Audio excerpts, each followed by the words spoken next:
Апостолски дела 21 глава.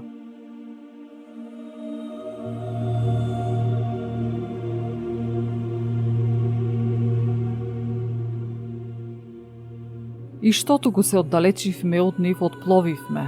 Пловејќи стигнавме право во Кос, а на вториот ден во Родос и оттаму во Патара.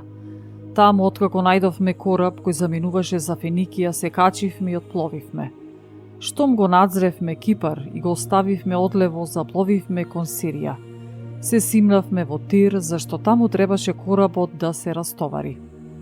И кога ги најдовме учениците таму, останавме 7 дена. Тие, потикнати од духот, му велеа на Павле да не влегува во Ерусалим. А кога изминаа деновите, излеговме и тргнавме на пат, а сите не испраќаа со жените и децата се до крајот од градот. На брегот пак паднавме на колена и се помоливме. И штом се простивме еден со друг, влеговме во коработ, а тие се вратија дома. А ние го завршивме пловењето од Тир и стигнавме во Птолемаида. Таму ги поздравивме браќата и кај нив останавме еден ден.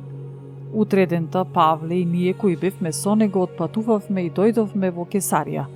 Таму влеговме во куќата на Филип, благовестникот, кој беше еден од 7 ѓакони, и останавме кај него.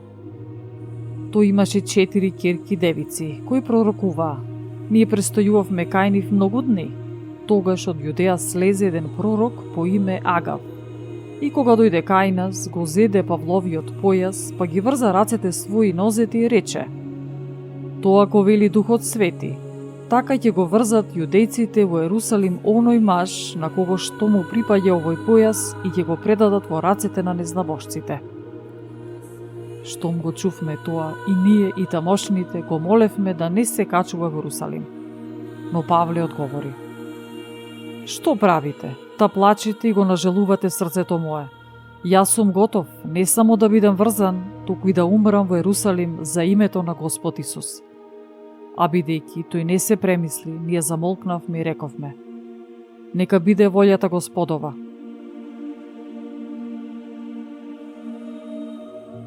Откако изминаа деновите, се подготвивме за пат и се искачивме во Ерусалим. Со нас дојдоа и некои ученици од Кесарија кои не одведоа кај некој си Мнасон од Кипар, ученик од самиот почеток. Кај него требаше да простојуваме на гости. Кога пристигнавме во Ерусалим, браќата не примија со радост. На вториот ден Павле влезе со нас кај Јаков. Дојдоа и сите старешини. И откако ги поздрави, Павле им раскажа се поред што направил Бог меѓу незнабожците преку неговата служба. А тие, кога слушнаа, го славеа Бога и му рекоа: "Гледаш, брате, колку десетици илјади јудејци поверуваа, и сите тие станаа ревносни приврзаници на законот. А за тебе многу им е зборувано, дека ги учиш сите јудејци, кои се меѓу незнабожците, да отстапуваат од Мојсеј, велејќи им да не ги обрезуваат чедата своји и да не постапуваат по обичаите. И што да се прави сега? Без друго ќе дојде многу народ, зашто ќе слушнат дека си дошол. Направи пак што ти велиме. Кај нас има 4 мажи кои се под завет. Земи ги, очисти се со нив и плати им да си ги истежат главите, и сите да разберат дека оно што го слушнале за тебе не е ништо, туку и дека ти сам живееш според законот и го пазиш. А за незнабожците што поверуваа, ние пишавме, откако решивме, да не пазат ништо такво, туку само да се воздржуваат од идолски жртви, од крв, од удавено и од блудство." Тогаш Павле ги зеде тие луѓе и откако се очисти со нив, на вториот ден влезе во храмот и го објави денот, во кој се навршуваат деновите на очистувањето и во кој ќе се принесе жртва за секого од нив.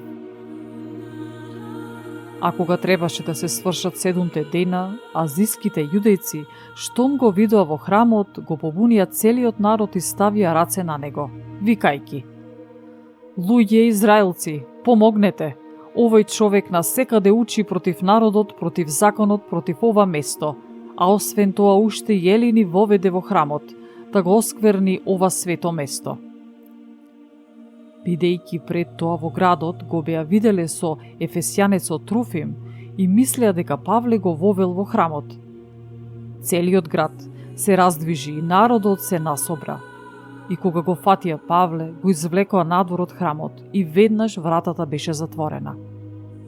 И кога сакаа да го убијат, пристигна вест до заповедникот на четата дека цел Ерусалим се побунил. А тој веднаш зеде војници и офицери и се спушти кон нив. Тие кога ги видоа заповедникот и војниците, престанаа да го тепаат Павле.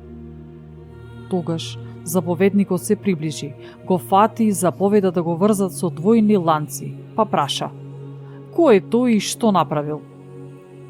Од народот едни викаа едно, други друго, а тој не можејќи да ја дознае вистината поради силната врева заповеда да го одведат во тврдината.